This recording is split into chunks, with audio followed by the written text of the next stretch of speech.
Question number 3. Challenge. Create a program that picks a random number between 1 and 10 and prints it. What you learn: how to generate random numbers. How to generate random numbers in Python. To generate random numbers in Python, you use the function random.randint. What are loops and how they work? Loops are like something that goes infinitely until a specific action is used to make it stop. How can I keep track of how many guesses someone has made? By using a variable to act as a counter. What's the difference between while and for loops? A for loop is used for iterating over a sequence, while a while loop can execute a set of statements as long as a condition is true. And then here is the code: import random, which imports random here, and then the variable which holds random int, then the numbers between 1 and 10 to 10. Print the random number is random number. Then let's press here, and then 5. So as I do it again, another random number is 3, and the other random number is 1, and finally 4. So that's how randoms work. Question number 4. Text adventure game. Challenge. Create a program that asks, do you want to go left or right, and responds differently based on the answer. What you learn: how to make decisions in your program. How do I create branching storylines? So branching storylines, it's based on your creativity. You don't need any AI or stuff like that. It's based on your creativity.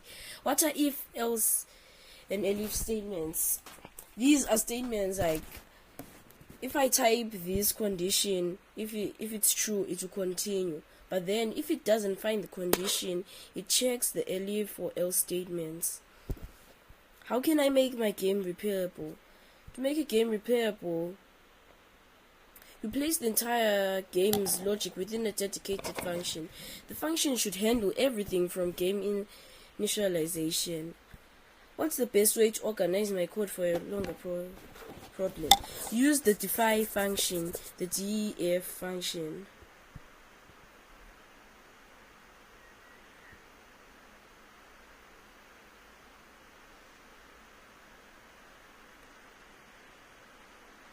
And then here is the code. So choice equals input. Then you input what you want to do, left or right. And if the choice is left, it does the specific action.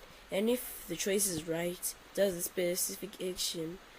But if it's not any of those, it will make it into an error.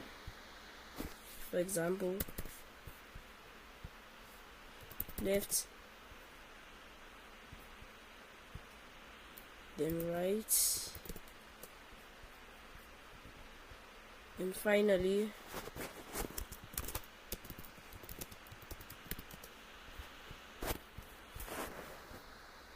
and so this is how text adventure game works. So, good job on the first 2 questions.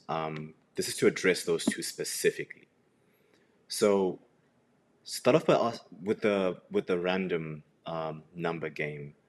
What does the import statement do when you import that import statement on random? What are you doing exactly? What's happening under the hood? And why do you need to do this? Explain to me what a Python module/package is, and how Python finds those modules/packages. Now, as a second question, explain to me how random.randint works under the hood. Is that actually generating random numbers? Is it pseudo-randomness? Explain in your own words. Read about it, but explain it. Synthesize the definition and explain it in your own words in simple ways. Write a dice game after that. Set a seed before you run the game. And then walk me through what that seed actually does, and ask yourself this question and answer the question too, obviously. Can you predict what happens if you run this game multiple times? If you can, why is that?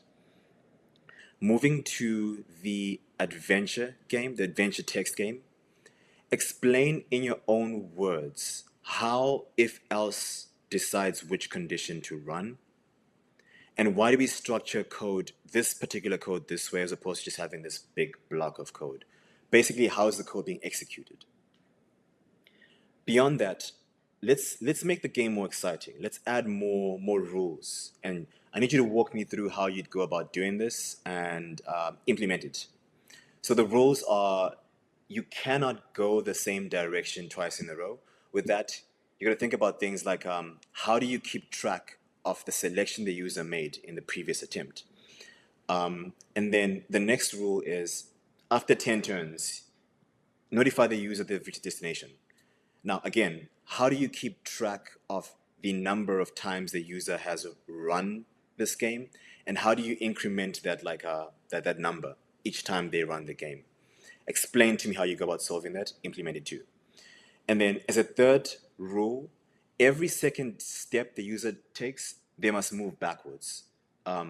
So again, you got to keep track of that second step the user takes. Like it's a. I actually don't want to give you a clue, but this is a clue that I will give you. It's an even number. So how do we know if an even number of movements has occurred, and what do we do with that? How do we indicate the user must move backwards based on that? A third condition, or fourth condition rather. So do that. Let me know what you think. Explain your reasoning, and take it from there.